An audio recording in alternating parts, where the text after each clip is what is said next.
Welcome to the PodFathers of Sports Podcast, the show that slaps you in the stats with everything sports related and beyond. Want to know who scored the hat trick or who beat the buzzer? We got that. Want to know who's on the ins and outs with who? We got that too. This is the PodFather of Sports Podcast. From all preseasons to all postseasons, we got everything you need and more. And now your hosts, Jerry Ryan and Sonny Parmar. Going live in 3, 2.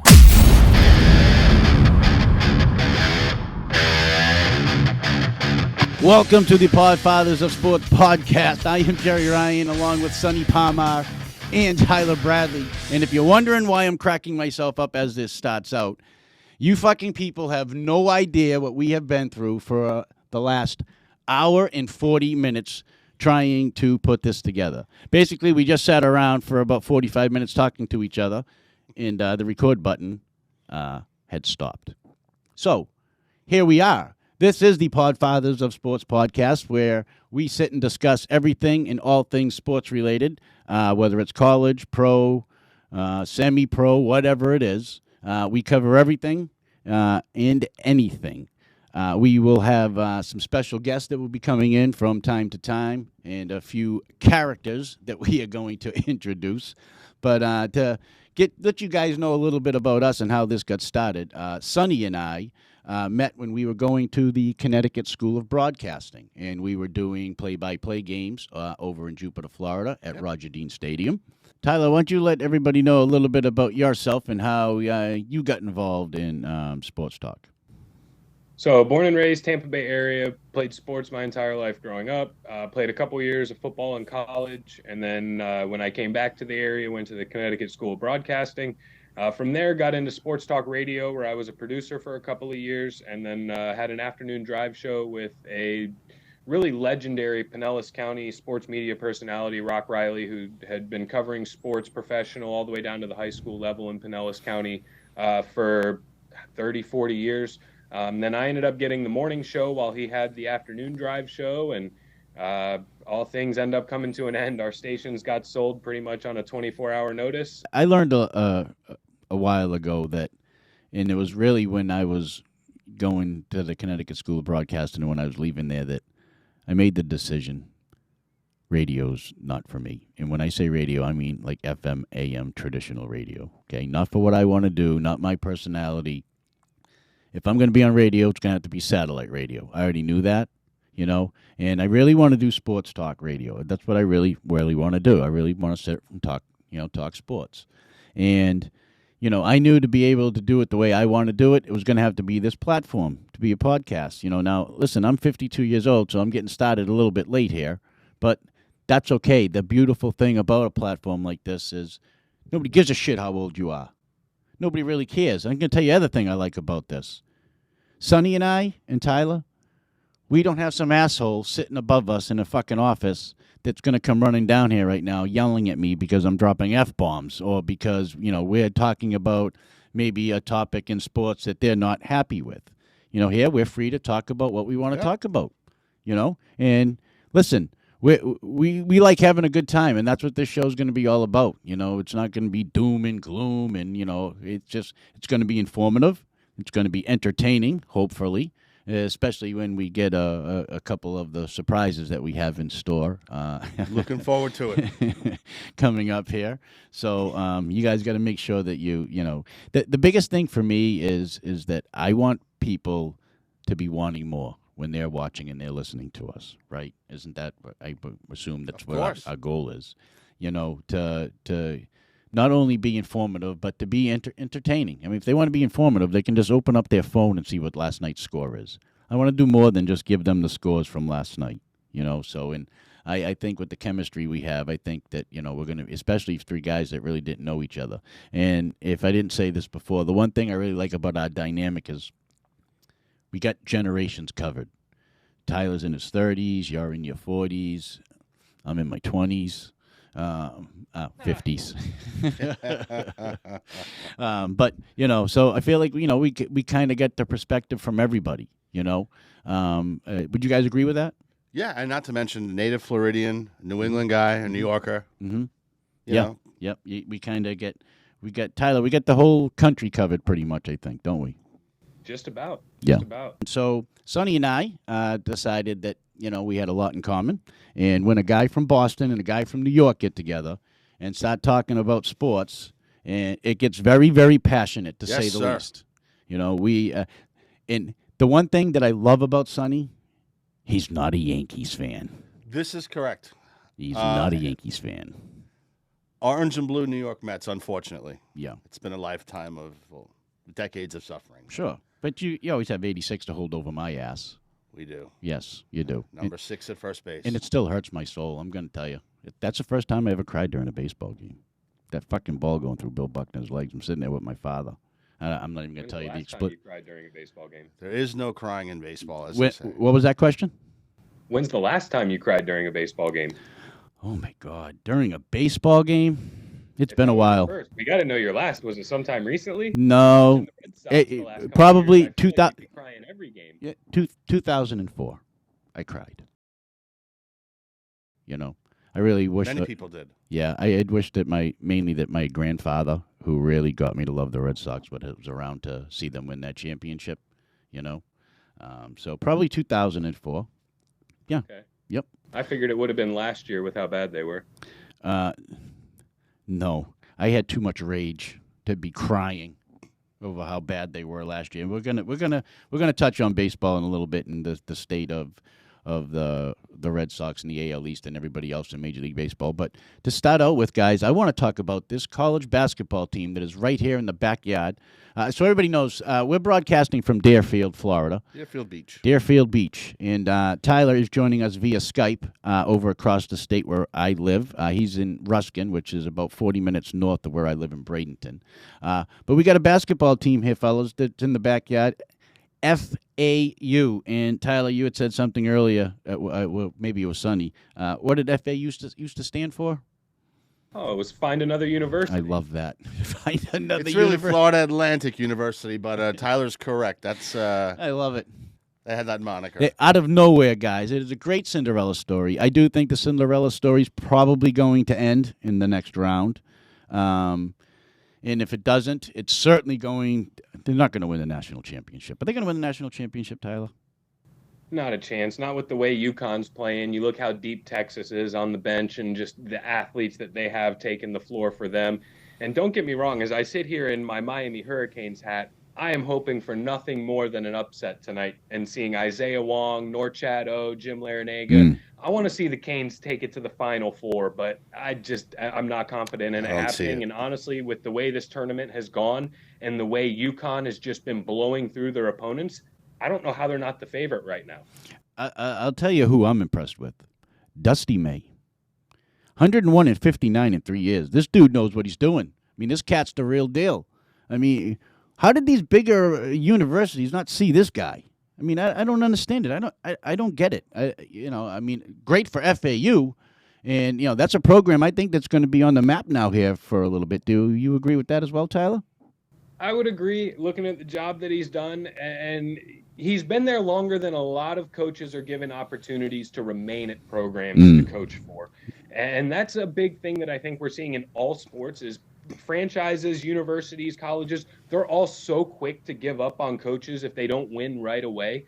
They don't give them time to really build a program. And seeing what FAU's done, it's been incredible. And I think they're going to be a team that's here to stay. Yeah, and speaking of coaches, Sonny, does Josh McDaniels keep his job if they don't win this year after getting rid of Derek Carr and bringing in Aladdin? Aladdin as in Jimmy Garoppolo. Yes. Mr. GQ. He is a handsome man. I got to tell you guys. I know you guys break my balls. You think I got this huge man crush on him. It's and I just a man might. crush. It's fine. But is he not a handsome man? I mean, he's a handsome man. I know you're speechless. You're fucking speechless. I always leave him speechless. He don't know what to say. But to me, guys, bringing Josh McDaniels, I think, needs to win. Or Mark Davis is probably going to throw him out on his ass. Maybe not this year. Maybe he gives him 2 years. They'll give him a full year. See what happens with the new QB. First of all, let's see if he stays healthy. Yeah. With Garoppolo, that's always a question mark. Right, and that's never been an issue with Derek Carr, has it been, Tyler? No, it hasn't. But what has been an issue is when you put head coaching responsibilities onto the plate of Josh McDaniels, much like we see here in Tampa Bay. Todd Bowles, great defensive coordinator. Josh McDaniels, great offensive coordinator. But the duties and responsibilities that come with being a head coach are too much for them to handle. And I think they've had multiple opportunities to show that. So, no, if he does not produce a winning team this year, which I do not expect him to by any means, no matter who his quarterback is, you could bring Tom Brady out of retirement, put him on the Raiders. They still aren't winning the division, and they may not even make the playoffs. I think McDaniels is gone after this year. Wow. Okay. See, I was surprised that they didn't try to bring Tom Brady, and obviously with the relationship he has. And then Maybe I they was, did. no, not really. They didn't. No.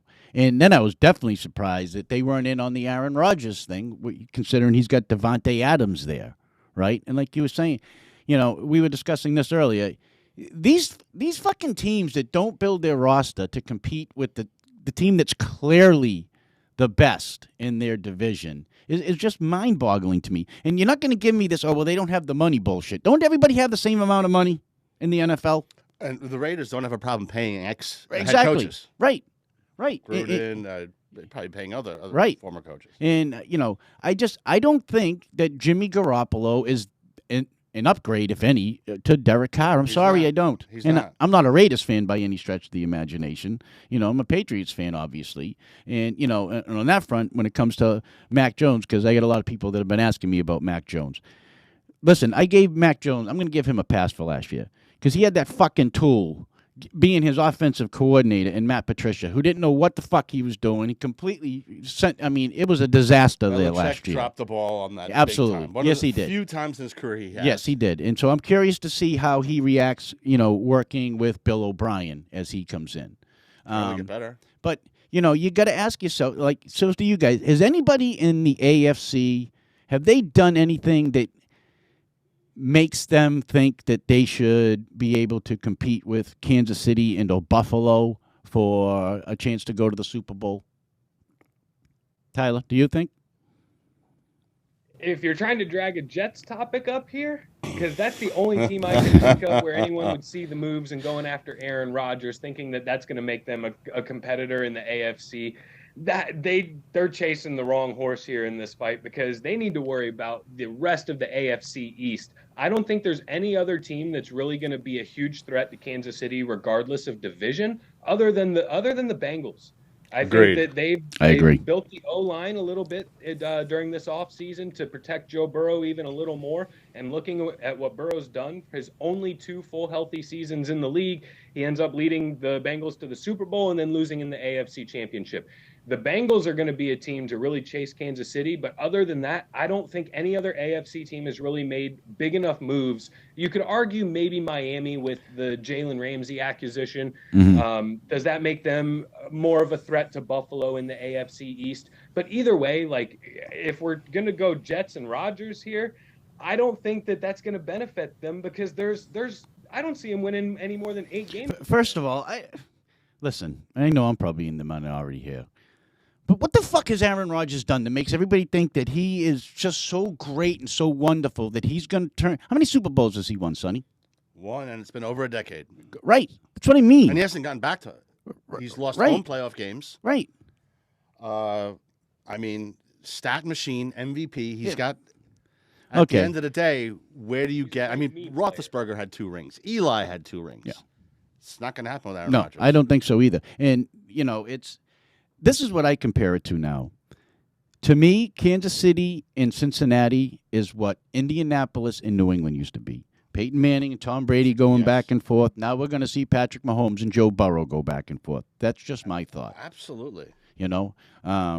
So, who do you think in your mind, Tyler? Who do you think made probably the biggest impact this offseason? Or is it too early for you to tell? You want to wait until the draft? It's still too early because with all the issues going on with the Lamar Jackson situation, there's still so many different scenarios that could play out here. See how the draft goes. There's still a lot of time really before we're going to have a clear vision on what we think these teams are going to be next season. Yeah, and one of the things that the owners are going to be voting on coming up here is these Thursday night games.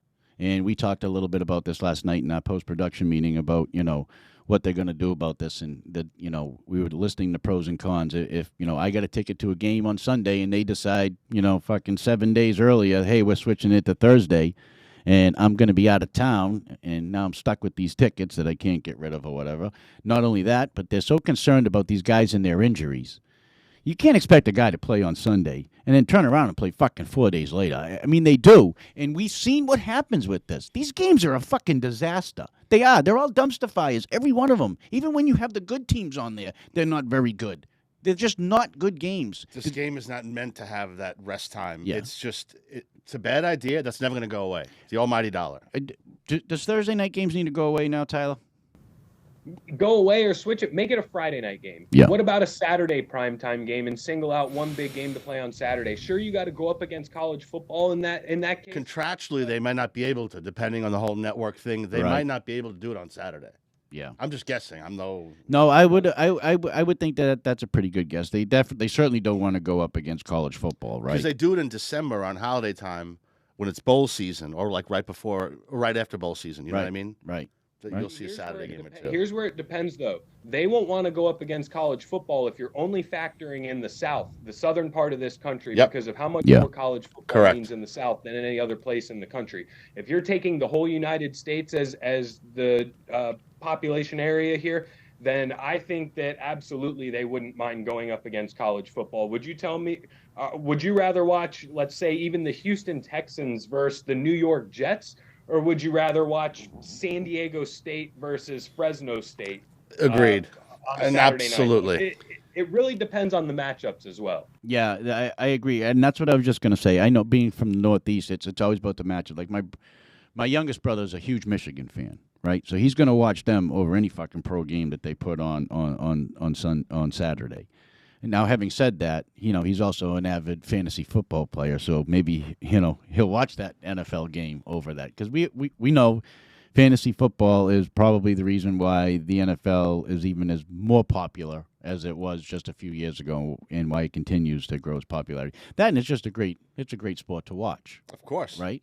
And can baseball get there? Because I watched the World Baseball Classic, and I enjoyed myself. And I'm going to tell you something. I have noticed the significant difference in the time frames of these baseball games, and I'm liking it. I'm watching more and more games that are more like what I watched growing up, when I was a kid, watching these games in the 70s and 80s and even into the early 90s.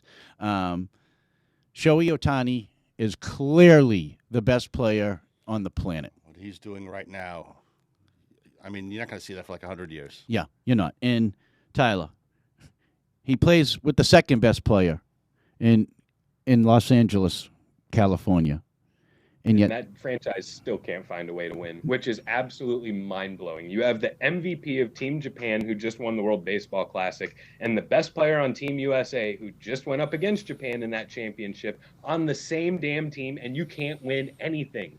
No, it's really sad to see. It really is. And he's gonna cash in, right? I mean, the fucking Yankees are gonna back the Brinks truck up, or the Dodgers are gonna back the Brinks trucks up. Somebody's gonna back that Mets truck might up. too, with the sure. new owner. I mean, he's not staying there. That's my point. And that's really sad. Listen, being an avid Red Sox fan, coming from Massachusetts, having Manny Ramirez and David Ortiz in the lineup together was deadly.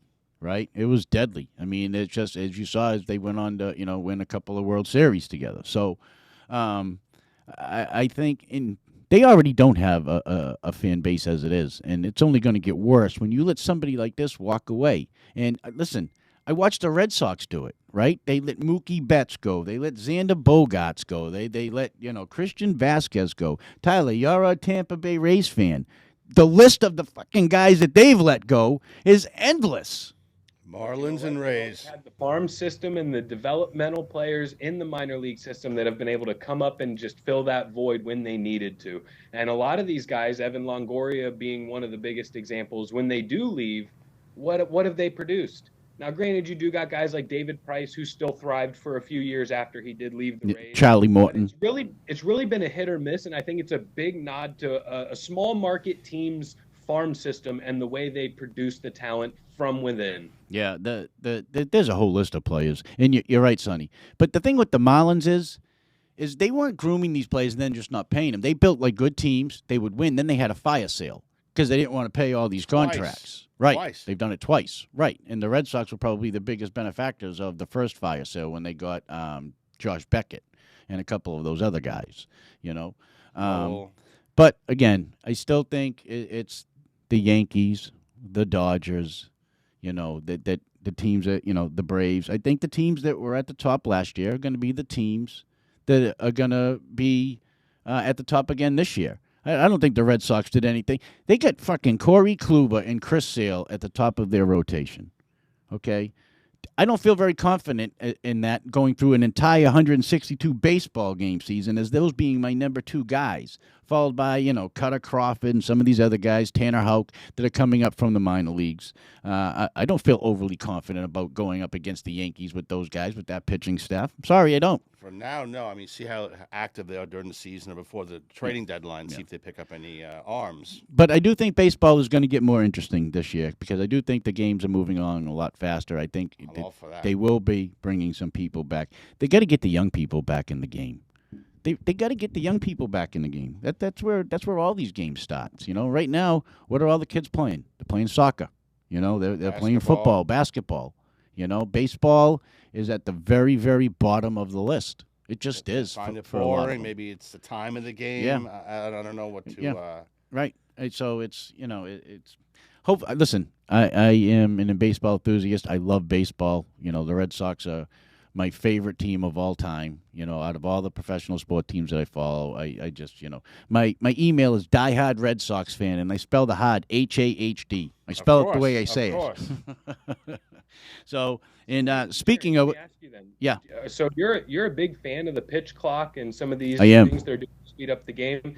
Now, do you think that's really what the issue was, or is because if you look, pitchers aren't really approaching the game too much different than the traditional approach, but we're seeing more commercial breaks, more commercials, longer commercials. But God forbid we cut down on the commercial breaks and all that because of the money that's bringing into the organization, right? So let's tinker with some of the classic rules of the game, force these pitchers and these batters to have to speed up. When baseball, for one of the greatest things I love about baseball is just how strategic of a game it is. And I just don't agree with rushing the pitchers, rushing the batters. The big deal is it's corporate America at this point, and it's because money is the ultimate end-all, be-all when it comes to these franchises. I'm going to tell you the one thing that destroyed baseball: analytics. Yes, it's not the time of the game. It's none of that bullshit. It's not. We don't need fucking bigger bases. You can look. Listen. Stop overthinking it. It's a game still. Or the at shift. the end of the day. No more shift. I'm glad of the no more shift. And I understand what you're saying, Tyler, about the revenue and stuff coming in with the commercials. And listen, I mean, they don't need to run as many commercials as they do. You know it, and I know it. But I do think if you go back and you watch, like I was watching the World Series between the Twins and the Braves. Okay, back in 90, what was it? 91. 90, yeah, somewhere in that vicinity, right? Early, mid-90s, anyway. 91. But anyways, I'm watching Jack Morris pitch. Game 7. This fucking guy, he was a machine, right? Mark Burley was like this, too. Get the ball, throw the ball. Get the ball, throw the ball. That's what I want to see. And, again, you know, like Dustin Pedroia and David Ortiz were fucking great at this. They come out of the batter's box, right? And they're fiddling with the gloves, and, you know, they're messing with the fucking hat, and they're walking around, and they're stretching, and they do it after every single pitch. After every pitch. You don't need do it. How many times do you need to adjust your gloves? You didn't swing the fucking bat, so what are you adjusting them for? You didn't do anything. But they undo them and do them again. And don't give me, I know, listen, baseball players are the most superstitious motherfuckers walking the planet. Everybody knows that. I understand it. But some of that shit, but I do. I am a fan of the pitch clock. The bigger bases I don't really care about. But I think we needed to do something to move the game along. Listen, I would, even though I'm a baseball purist, so to speak, I would have been happy if they went to 7 innings. Amen to that. Absolutely. Amen to that. I would have been happy if they had gone to 7 innings. I want to stay in my area, if I could, fellas, of the country. and talk a little bit about the NHL and my Boston Bruins, who clinched the Atlantic Division. They're on a record pace to set the franchise. Well, they've already set the franchise record for wins. They're trying to set the NHL record for wins. I think what really clearly separates them from everybody else, two goalies. Not one that's good and one that's great. They've got two great goalies. They do, in Jeremy Swayman and Linus Ullmark. And I got people at work saying, well, when they win the President's Cup, you know what happens to all of those teams? And I said, okay, well, you know how we feel about curses in fucking Boston. We like to fucking squash them. That's how we feel. And do you think they're going to win it all, Tyler? Who, Boston? Yes. I honestly haven't watched enough hockey to be able to answer that question for you, because here in the Tampa Bay area, yeah, the Lightning have some fans, but it's still not a hockey town. There's still so many more fans of the Tampa Bay Bucks than there are the Tampa Bay Lightning. Yeah. And don't get me wrong, the fans of the Lightning are diehard fans. They are, there's absolutely. just not as many as people think for how good of a franchise that franchise has become. And I'm one of those that, I think the hockey playoffs are some of the best that roll around, the best of 7 series, and the grueling tournament that is to win Lord Stanley's Cup is insane to watch. But during the season, you're not going to catch me on a Tuesday night or a Wednesday night sitting down watching a Lightning game. Yeah. You will catch me watching the Bruins game. Listen. Me with the Rangers, sure. Sure. But the classic and the classic tradition, just the history behind the Boston Bruins as well. That's also one reason that it's easy for someone who's from the Northeast to be able to follow them and love them and enjoy the game of hockey. Is unlike Tampa, when we didn't get a team till in the 90s. Yeah, well, not to mention the fact, growing up in the Northeast, we can play hockey outside. We have winter, we have the change of seasons. I was shopping around yesterday for some stuff. I went to like 5 or 6 different fucking stores. Do you know I couldn't find a hockey stick anywhere? I couldn't find a hockey stick. I even went to Dick's Sporting Goods. I was about to ask, did you go to They Dick's? had no fucking hockey sticks. We can order one for you. I say, I can do that shit online too myself, but I was out and about. Thing. In Boston, Of course. they'll have them. Right, of course, because we can go outside and play in the middle of winter. You can play ice hockey. You can play roller hockey. Well, you can play roller hockey anywhere year round. Here in the summer, you might not want it. No, you but ain't. Right now, you can play roller hockey. You ain't playing in any. Oh, you know what? I want to go back to baseball really quick because I want to talk to you, Tyler, about the Tampa Bay Rays Stadium, Tropicana Field. Blow it up. This is like watching fucking baseball inside a goddamn Home Depot with the fucking echoes, and the food sucks and it's dirty and it stinks. And I know that you love this team, but they need a new stadium, brother. Me, I'm indifferent on it. I enjoy the game for what it is, and when I'm there, I'm not looking around to see what the stadium looks like. I'm watching the game. Now, it would be nice if we could get some more fans in the stands, because God knows they've been the laughing stock of Major League Baseball for several years with their attendance at this point.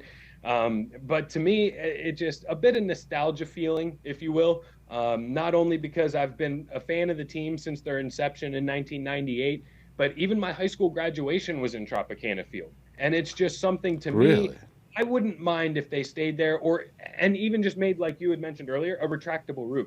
Yeah. Just because in this area, you cannot play baseball outdoors in the summertime. You're asking for these guys to start getting some heat strokes. So, a retractable roof, sure, open it up on a nice cooler night during the summertime, during the baseball season. But, to me, I'm not going to be one of those people that takes a huge issue with the Trop. Yeah, listen, it's different for me, right? I mean, I fucking grew up getting to go to Fenway Park, for Christ's sakes. And when I was a kid, you could get in there for $6 fucking and sit wherever the hell you wanted, right? So I get it.